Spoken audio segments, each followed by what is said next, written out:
नमस्कार मित्रों। आज मैं ऑपरेशन सिंदूर पर कुछ और बातें रखने के लिए आया हूँ। पाकिस्तान एकदम झूठ फैला रहा है कि आतंकियों के अंतिम संस्कार में कोई आतंकवादी नहीं थे। वहाँ ऐसे आतंकवादी थे जिनको यूनाइटेड नेशन ने डेजिग्नेटेड आतंकवादी जाहिर किया हुआ है। और कल जो पाकिस्तान ने भारत पर किया वह हमास के द्वारा दी गई ट्रेनिंग थी। आपने देखा होगा कि जिस तरह से हमास एक साथ, हमास, हिजबुल्लाह और ईरान और इधर हूती, ये सब मिलकर एक साथ इजराइल पर चारों तरफ से मिसाइल फायर करते हैं, क्योंकि उनको पता है कि जो उनका आयरन डोम सिस्टम है या जो उनकी एयर डिफेंस सिस्टम है उसकी एक लिमिट होती है। क्योंकि अगर एक साथ 1000 मिसाइल फायर होंगे तो वह कंफ्यूज हो जाएगा कि किसको किसको फायर करें, क्योंकि वह कुछ मिली सेकेंड का होता है और अगर एक के बाद एक के बार आ रहे हैं तो कुछ एक मिसाइल अपने टारगेट पर लग जाएंगे। तो हमास के आतंकवादी 5 फरवरी को पाकिस्तान में थे और बाकायदा उन्होंने उनकी रैली, जो वीडियो भी ट्विटर पर है, आप लोग मेरा ट्विटर अकाउंट JPSIN1 आप सर्च करके देख सकते हैं। क्योंकि मैं यहाँ इसलिए नहीं डाल सकता हूँ क्योंकि यहाँ कॉपीराइट का इश्यू बहुत तगड़ा होता है। तो उन लोगों ने पाकिस्तान को ये ट्रेनिंग दिया हुआ था और ये जो पहलगाम में हुआ ये सब प्री प्लान थी। वो पहलगाम वाला भी हमास की स्टाइल में हुआ।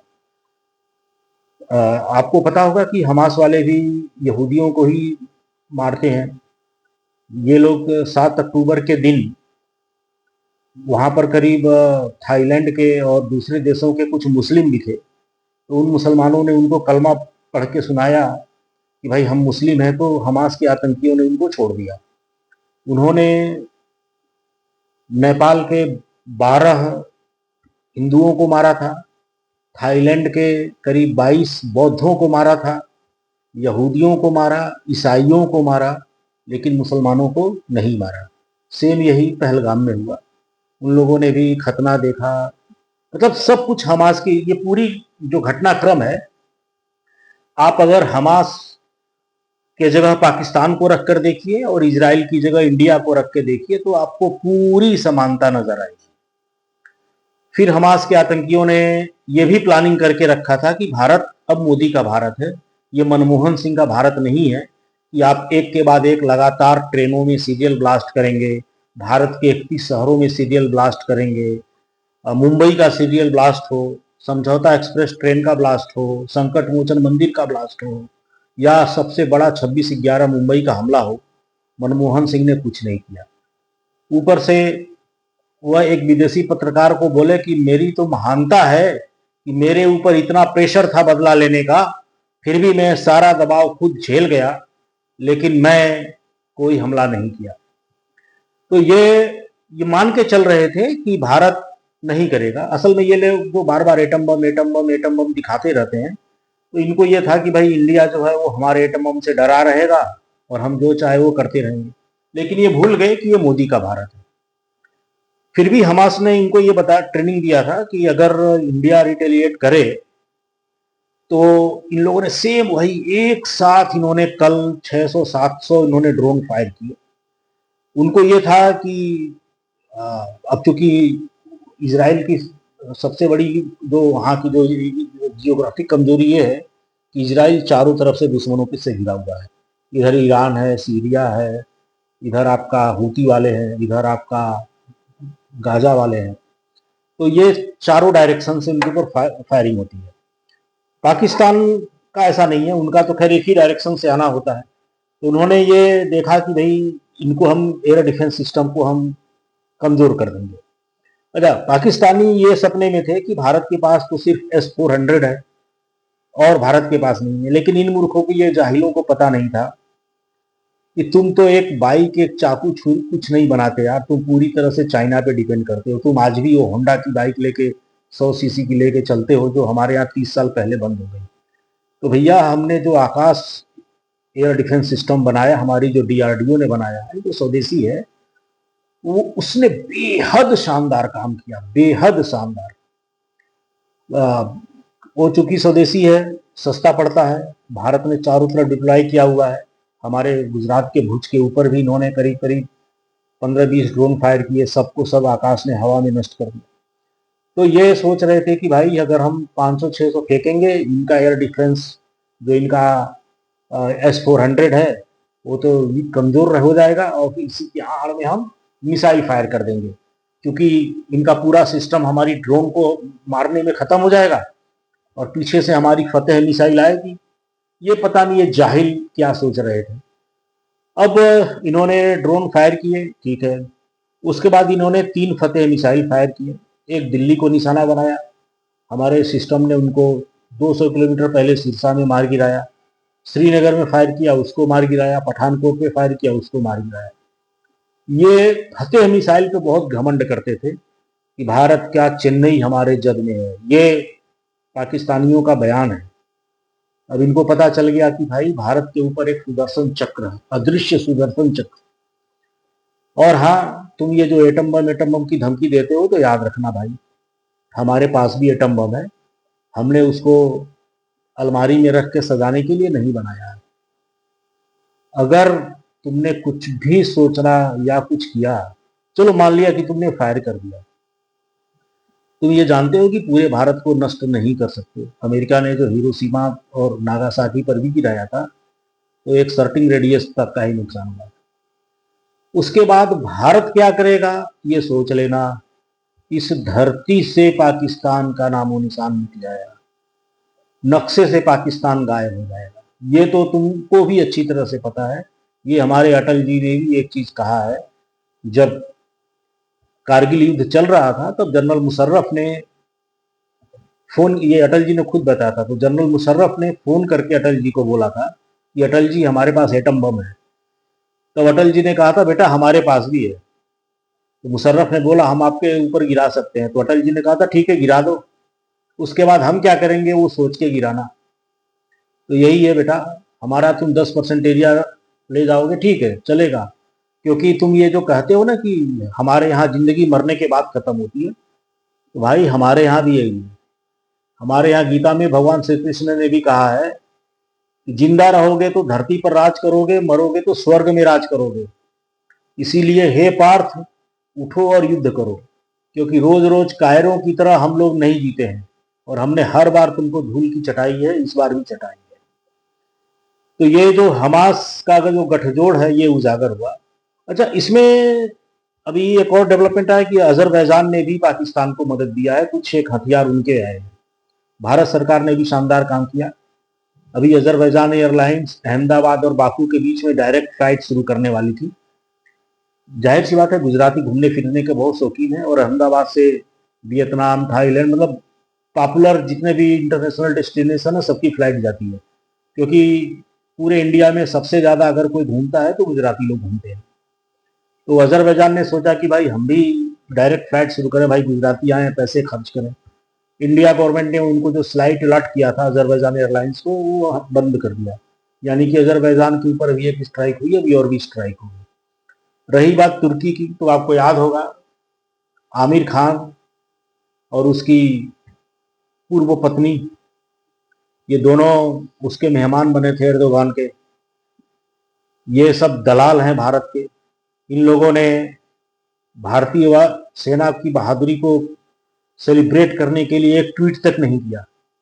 शाहरुख खान हो, सलमान खान हो, आप इनको पहचानिए, ये सब गद्दार हैं। हम इनकी फिल्में देख के इनको मजबूत करते हैं, लेकिन आज ये कितनी बड़ी गद्दारी का परिचय दे रहे हैं। तुर्की ने कई विमान से ड्रोन भेजे थे। ये सारे ड्रोन हालांकि भारत ने नष्ट किए, लेकिन ठीक है, युद्ध के बाद भारत को तुर्की को भी करारा जवाब देना चाहिए। और अच्छी बात यह है कि आज भारत ने कहा है कि अभी तक तो हमने रिटेलिएशन का जवाब दिया है, अभी अब हम जो करेंगे वो पाकिस्तान याद रखेगा। और कल भारत ने पाकिस्तान के करीब 5 एयरबेस को नष्ट कर दिया। ये पाकिस्तानी तो हमारे मंदिरों पे हमला कर रहे हैं, हमारे गुरुद्वारे पे हमला कर रहे हैं। पुंछ में इन्होंने 6 निर्दोष सिखों को मारा। इन्होंने, ये आम शहरियों पे हमला कर रहे हैं। इनकी हिम्मत नहीं है कि ये भारतीय सेना से लड़े, लेकिन हमने किसी भी सिविलियन पे हमला नहीं किया। हमने इनके एयरबेस को उड़ाया, सरगोधा एयरबेस, रावलपिंडी का एयरबेस, रहीम यार खान का एयरबेस, और आपका पाकिस्तान के 3-4 और एयरबेस उड़ा दिए। और तमाम वीडियो आ गए, पाकिस्तानी खुद वीडियो बना के कह रहे हैं कि या अल्लाह बचा ले हमें। पाकिस्तान का एयर डिफेंस सिस्टम एकदम नाकारा साबित हुआ, और ये चीज अब पाकिस्तान के विशेषज्ञ लोग वहां की मीडिया पर स्वीकार कर रहे हैं कि हमारा एयर डिफेंस सिस्टम एकदम नकारा है। असल में आसिम मुनीर जो है, उसे अपनी नाक बचानी है। मैंने पहले भी बोला है कि पाकिस्तान की 2 पोस्ट, प्रधानमंत्री और सेना प्रमुख, ये ऐसी है, ये शेर की सवारी करने जैसी है। अगर आप थोड़ा भी कमजोर हुए, शेर को महक आ जाएगी, वो मार के खा जाएगा। आसिम मुनीर ये जानता है कि अगर वह थोड़ा भी कमजोर हुआ तो वहां की जनता ही उसके खिलाफ बगावत कर देगी।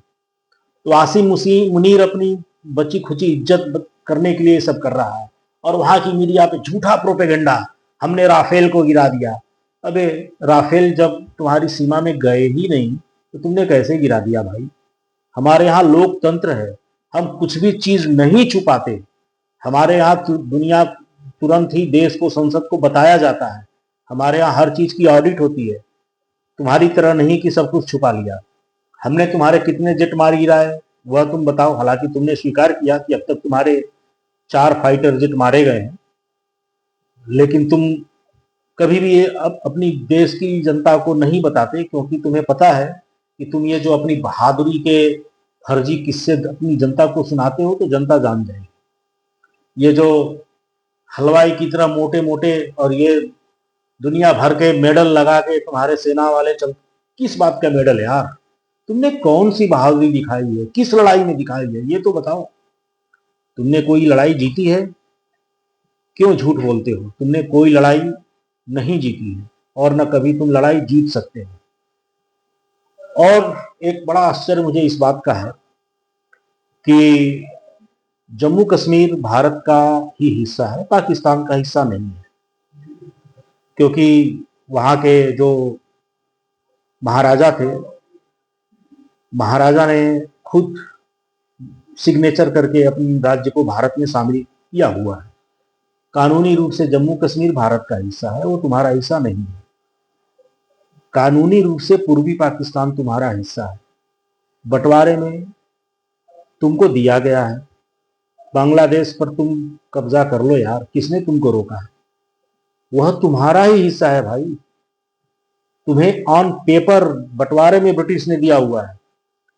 तो मैं पाकिस्तान की जनता को यह कहता हूं कि अपने देश की सेना को बोलो कि भाई अगर तुम बहादुर हो तो बांग्लादेश पर फिर से कब्जा करो, वह तुम्हारा ही हिस्सा है। दुनिया का कोई देश तुमको नहीं रोकेगा, क्योंकि ब्रिटिश ने ऑन पेपर तुमको दे के गए हुए हैं। लेकिन तुम लोग कायर हो, बुजदिल हो, तुम वो नहीं कर सकते। तुमको बस वही कश्मीर का चूरन चटाना है। और मुझे ये आश्चर्य होता है कि वहां की जनता कितनी जाहिल है कि अपने हुक्मरानों से ये सवाल नहीं करती कि जितना बड़ा कश्मीर का क्षेत्रफल है उसका 5 गुना तो बांग्लादेश बन गया एक कश्मीर के चलते। और तुमको कश्मीर भी नहीं मिला, उल्टे तुम्हारा बांग्लादेश हो गया। तो तुम ये जितना भी तुम ये कश्मीर कश्मीर ये जो तुम बोलते हो ना कि हमारे जेहन में कश्मीर है, तो अभी पूर्वी पाकिस्तान हमने अलग किया है, अब बलूचिस्तान अलग करेंगे और करके दिखाएंगे बलूचिस्तान। तुम लोग ये जो निर्दोष बलोचों पे जुल्म कर रहे हो, जो ये मिसिंग पर्सन्स जो तुम बलोचों के यहाँ छापे मार के उनको गायब कर देते हो, कत्ल कर देते हो निर्दोष बलोचों का, तो क्या बलोच लोग अब शांत बैठेंगे? और मैं तो चाहता हूं कि भारत सरकार अब बलोचों को पूरी मदद दे। वैसे भी हमारे रिश्ते अफगानिस्तान से अच्छे हैं, बलूचिस्तान को मदद दे और पाकिस्तान का सैंडविच बना दे। और बलूचिस्तान अलग होकर रहेगा, ये चीज पाकिस्तान भी अच्छी तरह से जानता है, क्योंकि वहां के लोग एक साहसी कौम है बलोच। ये तुम्हारी ये जो पंजाबी मुस्लिम तुम लोग हो, ये तुम्हारी तरफ बुजदिल नहीं है। तुम लोगों की पतलूनें उतारी गई हैं। किसी बलोच सिपाही की पतलून कभी नहीं उतारी गई। बलोच मरना पसंद करता है, कायरों की तरह जीना पसंद नहीं करता। और बलोचिस्तान अलग होकर रहेगा, ये चीज याद रखना, और बहुत जल्द अलग होकर रहेगा। ठीक है मित्रों, नेक्स्ट अगले वीडियो में। नमस्कार।